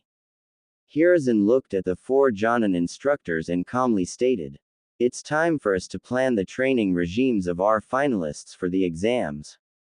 Hiyashi has Naruto and Shino who passed, Inoichi has Sasuke and Shikamaru, Itachi has Hinata, and finally Guy has Lee who passed. The starting lineup for the finals are Naruto vs Dachi, Samui vs Tamari, Gaara vs Lee, Shino vs Sasuke, Asuka vs Hinata, and finally Omoi vs Shikamaru. Your thoughts, gentlemen, on how we should proceed to train our contestants?" Anime and manga. Hiyashi was the first to speak. "One match is clearly decided. Lee cannot beat Gaara." Guy slammed his fists on the table and screamed, "What? How dare you say that about my youthful student?" Itachi quickly came to Hiyashi's defense. "Lee's skills are impressive, but useless against Gaara. Taijutsu alone will not win against Gaara. Only the Hidden Lotus has the potential to get past the Suna Ninja's sand defense and do enough damage in the short time it will take Gaara to bring his sand defenses against Lee. However, the Lotus is not a sure attack and cannot be held safely for more than a few seconds. Had the boy any ability with chakra, I would have suggested that he be placed under Kakashi's tutelage. Given the boy's abilities and what we know, our best course of action is to train Lee so that he can probe Gaara's defenses. Lee should be able to protract the battle long enough for our remaining contestants to study Gaara's growth, allowing them to defeat him in a later match." Hiruzen nodded his head and made up his mind. "Agreed, young Lee will be trained so that he can reveal Gaara's limits." The old Hokage turned to face Guy and gave the man a small smile. "Don't worry, Guy. I have the utmost confidence that you can train the boy to study Gaara and make it out safely. Should Lee do an adequate job, his promotion is assured." Itachi then spoke again. "As the Uchiha clan head, I'll be taking Sasuke on a month-long training session. I'll be leaving Hinata with several jutsu scrolls and some training advice. This should help supplement whatever training you're planning on giving her, Hiyashi." Inoichi nodded his head and replied, "No problems, Itachi. I was hoping you'd do that so that I and my old buddies could focus on Shikamaru's training." Hiyashi waited until Inoichi finished before he answered Itachi. "Thank you for the scrolls, Itachi. I'm sure that they will be of great help in Hinata's training. The new variant of Juken you've helped Hinata develop has already given her an edge that I wasn't expecting." In all honesty, Hiyashi had mixed feelings on Hinata's personal Juken style. On the one hand, he was proud that she had the skill to personalize the clan's style into such a formidable weapon. On the other hand, He was disappointed that she didn't master the traditional style. At the very least, she could have shown mastery of the main style before adding her own spin to it. Still, Itachi had somehow brought out the potential that Hiashi knew had been sleeping inside Hinata for years. Guy turned to Hiashi and spoke up, "And what about you, Hiashi? What are your plans for your youthful students? I'll be preparing several scrolls for both boys as soon as I leave. I also plan on having Shino's father train the boy. As for Naruto, I'll be supervising his training for a few days until Jiraiya returns. He will most likely want to oversee the rest of Naruto's training." Hiruzen nodded his head again as he listened to the plans for the finalists. "Very well, we'll proceed as you've all stated unless something comes up. Inform your students who didn't pass that they are to report to the Hokage Tower in 4 days unless they are still in recovery. Temporary teams will be created to ensure that they continue their training and so that the increased D-rank missions that this time brings can be met." Despite themselves, the Hokage and the Jonins couldn't help cracking small smiles at the hell they were about to put the failures through. Nothing drove home the point that you needed to train more to beat the exams than having to clean septic tanks and get strange items for screeching nobles who wouldn't know reality if it smacked them in the. The nobles might be the most valuable customers of the village outside of the daimyo, but didn't mean that the ninjas liked the pigs at all. The Hokage signaled for Itachi to remain as the other Jonins left the conference rooms. Itachi glanced at Hiruzen and asked, "What is it, sir?" Hiruzen took out his pipe and said, "I've decided to step down as Hokage at the end of the exams. Your enthronement will happen once the exams are over." Itachi raised an eyebrow and asked, "Isn't it too soon?" Hiruzen sat in his office smoking his pipe and calmly looked at his 2 loyal students. "Ah, Tsunade, I'm so happy to finally see again in the village. It's been far too long since you've come for a visit." Tsunade smacked her fists together and glared at her sensei. "Can we skip the pleasantries, Sarutobi? Why did you have Jiraiya hunt me down?" The old Hokage shrugged his shoulders and replied, "For a variety of reasons. Your travel papers need to be renewed in a few months. I wanted to see how you were doing and find out if you had made any new discoveries that our medical ninjas needed to be informed about." Hiruzen's voice then got firm and deadly serious as he continued, "And the village needs your clan's documents on your grandmother." Jiraiya blinked his eyes and asked, "Huh? Why do you need documents about old Mito Senju? Can't you just get them out of the vault? I mean, as Hokage you're allowed to retrieve clan documents as long as you have written permission of the clan head. So, why did I waste my time hunting down Tsunade when I could be training my godson?" Jiraiya then noticed the tightening in Tsunade's fists and thought she was getting ready to attack him. He hurriedly blurted out, "Not that there's anything wrong with looking for you, Tsunade, it's just that."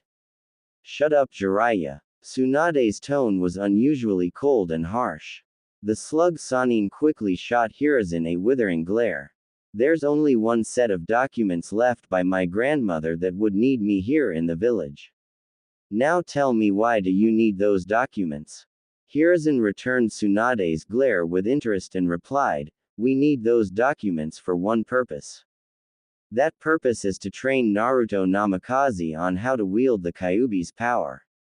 Jiraiya's eyes bulged out and he exclaimed, "What the hell, sensei? I thought we were still keeping that a secret." It wasn't like Jiraiya thought that Tsunade couldn't handle the secret. However, secrets are harder to keep a secret when more people know about them. The Hokage glared at his other student, forcing Jiraiya to calm down. "We are still keeping Naruto's status a secret. However, Tsunade's cooperation is necessary for Naruto's training. After all, her grandmother was the original host of the Kyuubi and she herself was a candidate to contain the beast when Mito was close to passing on. Both of these facts are of course top secret. Only Naruto can know outside of the people in this room. Tsunade noticed the shell-shocked look on Jiraiya's face and rolled her eyes.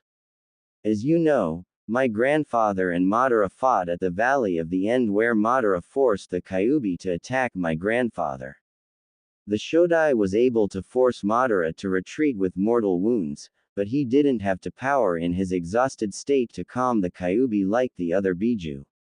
My grandmother saved grandfather by using her sealing knowledge to seal the Kyuubi inside her. Towards the end of my grandmother's life she determined that it was necessary to transfer the demon to a new, younger host in order to ensure that the demon wouldn't be able to attack Konoha in vengeance for being sealed. Tsunade paused to glare at the Hokage, was nominated as a prime candidate to receive the beast. However, my age, lack of sealing knowledge, and emotional instability at the time made grandmother reject me as a viable candidate to hold the Kyuubi. A message was sent to the Uzumaki for a young sealing prodigy to take grandmother's place. Unfortunately, a storm delayed the arrival of Kushina and forced my grandmother to take drastic measures. She left Konoha, unsealed the Kyuubi, and used the last of her life force to create a seal that would prevent the Kyuubi from ever returning to Konoha on its own as long as her kin lived in the village. An eerie calm descended on the Hokage's office as Tsunade finished her tale. That calm soon ended when Hiruzen took a puff of his pipe and then spoke. Now that everyone is caught up on our village's secrets, I think we should proceed. As you both know, there are 2 foreign containers currently residing in Konoha for the exam. This provides us an excellent opportunity for training Naruto to handle the Kyuubi's power since any demonic chakra can be attributed to the other containers. Besides, we'll need an ace in the arena if Gaara's strategy is the usual foreign tactics of having the container release the demon's power as a berserker. Hiruzen glanced between the duo before continuing. This will be a joint effort between the 2 of you. Jiraiya, you know Naruto's abilities and I know that you've created several seals to help in this type of training. Tsunade, you've been handed several of the secrets needed to control the demon and you saw your grandmother train with the Kyuubi's power. Let me be perfectly clear on this one point. It's up to you 2 to make sure that Naruto can control at least one tail of the Kyuubi's chakra by the exams. Understood. Both Sannin nodded their heads showing that they understood. Hiruzen then dismissed his students and sighed as soon as they closed the door. The old Hokage felt the weight of time pressing down on him as he considered what his actions would cause. On the one hand, it seemed to cheapen Naruto's efforts in his ninja studies by having his training focused on controlling the Kyuubi. After all, it was locked away safely within him and the boy was very impressive in his command of the regular ninja arts. However, it was foolish to not have the boy learn to use such a powerful tool when it was at his disposal and a foreign ninja had a similar tool. Hiruzen frowned when considered the powers of the Biju. The beasts truly deserved the terror and dread that they inspired since they were effectively forces of nature with the power they wielded. Hiruzen could still remember when the 9 Biju were in Konoha under the Shodai's control. He also remembered the controversy over the Biju being handed out among the most powerful nations at that time. Unlike those fools who only saw weapons of war being handed out, Hiruzen was aware of the truth. The Biju were not meant to be together. Hashirama had literally been burning years of his life off keeping all of them under control. 1 or 2 Biju was no problem for him to control, but each beast he controlled increased the strain of controlling all Biju exponentially. Something about the Biju increased their aggressiveness and bloodthirstiness when they were near each other. Passing out the demons ensured that they'd remain docile enough to be sealed away and prevented Konoha from being leveled to the ground since they would have destroyed the village the instant Hashirama died. Besides, the dispersion of the Biju resulted in many of the smaller lands joining under the banner of the lands that were given the Biju and thus helped to somewhat stabilize the land. Asuka was currently looking around the house trying to find where Naruto was at. She finally found him in the study sleeping at his desk. It was cute how he had fallen asleep while researching something and was using whatever book he was studying as a pillow. The young Tenjunin thought about what she should do for a moment before she placed a hand on Naruto's cheek and started to caress it. Naruto started to stir a bit in response to Asuka's ministrations and then started to mutter in his sleep. "I'll teach you later, boys. Go check on your mother." "Yes, dear. I'll take care of the trash." "Why do we have to visit your brother, dear? I'd rather stay here with you, Asuka, than go see your folks." A blush quickly formed on Asuka's face as she listened to Naruto's sleep talk. He dreamed of having a family with her. What was she supposed to say to that? Okay. It was rather sweet that he dreamed of her. They were engaged after all, and it was expected that they'd eventually have a family. Asuka's blush got even brighter as memories of her visionary dream returned. Just what was she supposed to do? It took some thought, but eventually Asuka decided it was best for her to simply file this away for the future and wake up Naruto before his dreams slipped into the Eki realm. She knew for a fact that she just wouldn't be able to handle something like that at the moment. Asuka started to shake Naruto's shoulder and gently called out, "Good morning, Naruto. It's time to get up." Naruto slowly returned to the land of the awake and announced his return with a loud yawn. He then shook his head and turned to face Asuka. "Good morning, Asuka." Naruto paused to realize where he was and a faint tint of red appeared on his cheeks. "I guess I fell asleep in my study." A touch of laughter filled Asuka's eyes and she let out a tiny giggle.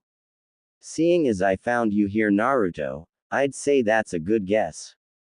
Both teens laughed at Naruto's situation for a minute and then calmed down. Naruto gave Asuka one of his patented grins and asked, "So why were you looking for me, Asuka?" The young kunoichi put her hands behind her back and nodded her head. "For two reasons actually, Naruto.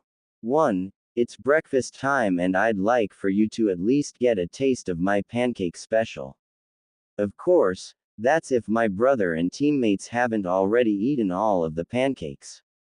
The second reason is you and I have been invited to go to the theater this evening by Ayame Uchiha. Apparently she and her husband got 2 sets of tickets to the 7 o'clock showing of Tsukumo the Silly Samurai." Naruto nodded his head and replied, "Wonderful. It will be great to introduce you to Ayame and her husband Asuka. Hopefully Jiraiya will let us out of training early so we can get ready for the play." Asuka blinked her eyes and then Naruto smacked his forehead. "That's right, I haven't told you yet. My godfather insisted that you join us today for training. I was a little surprised when he told me, but I guess he figures that the better trained you are the better off our family will be." Once again, a small blush briefly appeared on Asuka's face at Naruto's announcement of their family. How was he able to casually say things like that and yet still be anxious whenever romance was mentioned? Asuka decided to just let it go for now. Besides, they had breakfast to catch before training. If Fabuki ate all the pancakes again, she was going to pound him good. After all, she had made them for Naruto, not her brother's gut. An hour after breakfast, both Asuka and Naruto were standing in the training field waiting for Jiraiya. The field itself was one of the isolated fields and usually used when people wanted to train special techniques without having someone accidentally walk in on their training. Asuka glanced around trying to find Jiraiya and then put her hands on her hips. "Where is your godfather, Naruto?" Naruto shrugged and replied, "Who knows? However, my money's either on him peeping at a hot spring or being hunted down by the Kunoichi Association again. I wouldn't worry about it too much. Jiraiya's never late by more than 20 minutes when something's holding him up." Naruto sat down next to a tree and pulled out a book. He might as well use this time to study some seals. Asuka decided to follow suit and use her time productively. She sat down next to another tree and began to read a book on genjutsu. The young couple spent the next few minutes slowly becoming more and more relaxed as they studied their favorite arts. Both young ninjas had become so engrossed in their studies that they practically lost touch with their surroundings.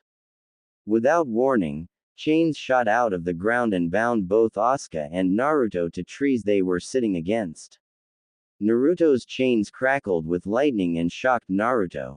The only reason why Naruto didn't scream out in agony was the pain resistance training Jiraiya had given him. A masked kunoichi with an Odo headband leaped down into the clearing and looked at the bound heirs. Well, the kunoichi muttered to herself. This certainly is a lucky day. It will be quite shocking when Konoha discovers that UTWOED each other in a training spar. Naturally Iowa will suspect foul play, but they'll think that it was on Konoha's part. Now I just need to get rid of you two, then I can sit back and watch as the war begins. The Oto kunoichi turned towards Asuka and called out, Kaden, Karyudan. Naruto looked on in horror as the stream of fire rushed towards Asuka. The pain from the electrified chains was ignored as he focused on the plight of his fiancée. Desperately he shouted out, no. Something within Naruto snapped and a torrent of malicious chakra rushed out of the young ninja. Asuka only saw a cloud of dust out of the corner of her eye as most of her attention was on the fire coming towards her. She didn't really get a chance to react to aura of hatred and destruction flowing from Naruto as she was suddenly pulled under the ground. The Odo kunoichi glanced over at Naruto and gulped in fear. Naruto was hunched over in a 5-foot-deep crater where an old oak had once proudly stood. Crimson chakra surrounded the young Namikaze, creating a fox-shaped cloak with 3 tails. With a beast-like growl, Naruto muttered, "Hurt mate, you." Naruto then got on all fours and rushed at the kunoichi like a hound from hell. Naruto's speed barely gave the kunoichi time to duck and avoid having her head ripped off by a chakra claw. She then had to jump into the air to avoid being hit by one of Naruto's tails. It was a good thing for her that she had jumped because the tail created a trench in the ground and cut an old tree's trunk like a hot knife through butter. The kunoichi did a back flip and landed on a tree branch. She then started to pale under her mask as she glanced at Naruto and noticed a 4th tail start to grow.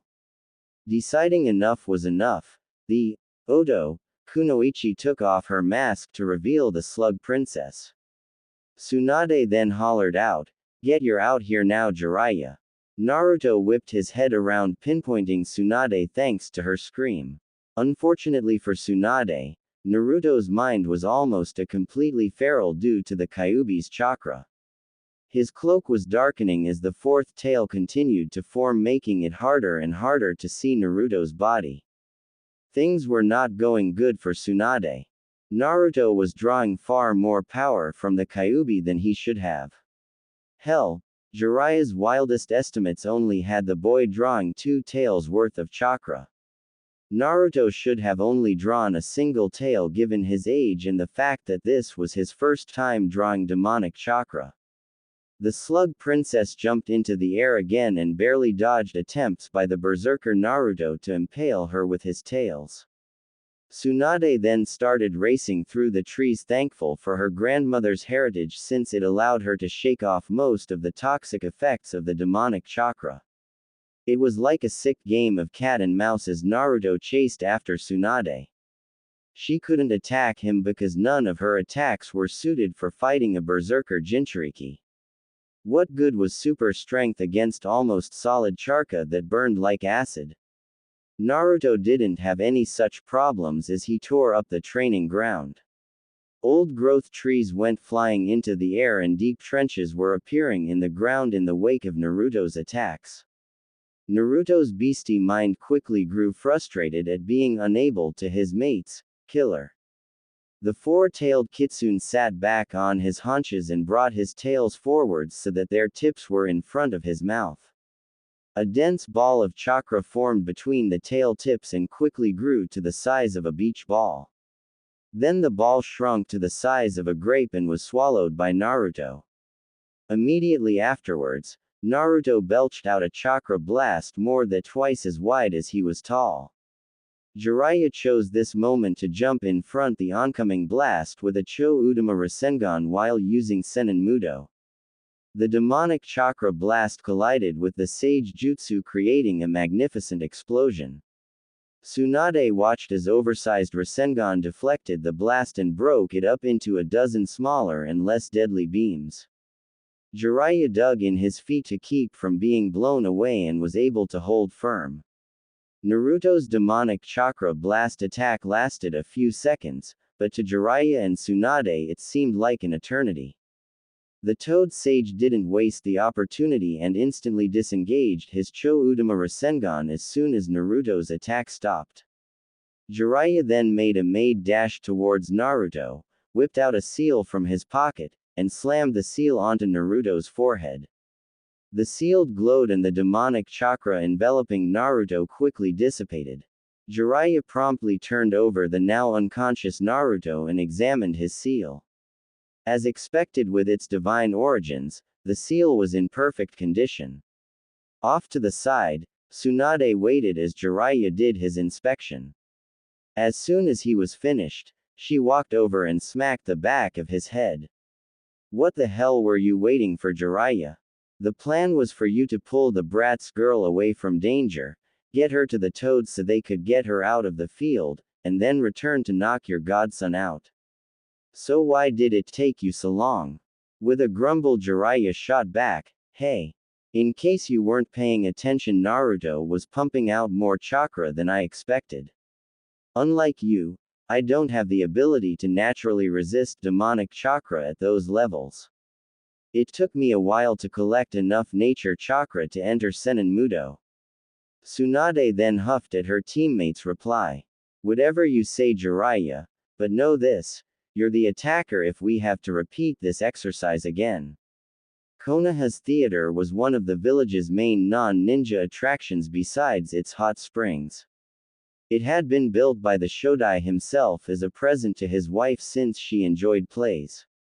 Naruto and Asuka were both sitting in one of the theater's box seats wearing formal kimonos. A small walkway separated the young couple from Itachi and Ayame, who were likewise formally dressed. Naruto glanced down at the stage below and half-heartedly watched the play. He glanced over at Asuka and saw her eyes sparkling in joy. A small grin appeared on Naruto's face knowing that Date was enjoying the play. That grin grew into a polite chuckle when Tsukumo was tricked in the play by Sasuke the Sly Shinobi. Of course, it was rather hard to hear Naruto's chuckle giving the roars of laughter from the crowd below. Naruto picked out Asuka's almost musical laughter out of the general roar and couldn't help feeling lighter when he heard her voice. The laughter quickly died down as the play continued and Naruto's mood became more melancholy. It wasn't that the play was boring. Tsukumo the Silly Samurai was a masterpiece and the actors were performing it flawlessly. Naruto's problem was that he had other things on his mind. Specifically, his godfather's training exercise earlier in the day. How was he supposed to deal with his godfather faking a murder attempt on Asuka in order to unlock the Kyuubi's power? Furthermore, how was he supposed to deal with the raw destructive power that tapping into a mere fraction of the demon's power gave him? Naruto had known about the Kyuubi for over a year, but havoc he rained on the training field was the first time it really hit him about just what he contained. Part of Naruto wanted to punch Jiraiya for this betrayal. Another part of him wanted to curl up into a ball at the thought of what he could unleash. Yet another part of Naruto understood why Jiraiya had done what he did. Unlike other containers, Naruto's seal was focused around keeping his Biju locked up instead of rapid deployment of the demon. Thus, it was impossible for Naruto to simply draw on the demon's power at will. He first needed to tap into the demon's power by being in a situation where the demon's chakra was the only thing that could save him. According to Jiraiya, it would be possible for Naruto to now access smaller portions of the Kyuubi's chakra since he had used it once. Jiraiya figured that smaller portions meant that Naruto wouldn't be able to summon more than a single tail at the current time with just his will. The unexpectedly high amount of demonic chakra that Naruto had released was because of his higher than expected emotional attachment to Asuka. Naruto paused in his musing to glance at Asuka. He carefully gazed at her face, taking in her soft brown eyes, her lighter long brown hair, and her perfectly formed face. Unable to stop his gaze, Naruto's eyes wandered down, taking in the rest of Asuka's features from her generous and firm, to her slender but strong arms, and to her long and powerful legs. While Naruto's eyes were feasting on Asuka's outer beauty, his mind thought about his experiences with Asuka. Her letters showed that she was friendly and playful person. Every time they talked with each other, Naruto could see that she cared about him. However, she was nervous because of their upcoming wedding. The fact that it could happen in a month if both of them became Chunin made things a little awkward. Even when she fought with Fubuki, she displayed an aura of caring about her brother. Of course, that aura was sometimes hard to see given how hard Fubuki could push the line. Higher than expected emotional attachment, the phrase bugged the hell out of Naruto. Just what did it mean? Of course he had emotional attachment to Asuka. She was his fiancée for Buddha's sake. What kind of man wouldn't be enraged at the thought of watching his bride to be roasted in front of his eyes? The thought her getting hurt made Naruto grit his teeth together. That would never happen on his watch. He'd ensure that Asuka got all the training necessary so that no one could hope to hurt her. These musings were put on hold when the play's narrator got onto the stage and addressed the crowd. Attention ladies and gentlemen, we will now have a 40-minute interlude. Fresh off the oven bentos are waiting in the lobby for your enjoyment. All you have to do is hand over the meal stub attached to your ticket and you can pick any one bento to enjoy. Attendants will be making rounds every 5 minutes for any patron that wants fresh tea. For those patrons in our box seats, an attendant will be by shortly to deliver a full tea kettle with a selection of tea mixes. Itachi glanced over as soon as the narrator finished speaking and called to Naruto. Why don't we take this time to get dinner for our ladies, Naruto? Naruto nodded his head and asked Asuka, is there anything in particular you'd like me to get for you? Asuka put her hand to her chin and then tapped her cheek with a finger a few times as she thought.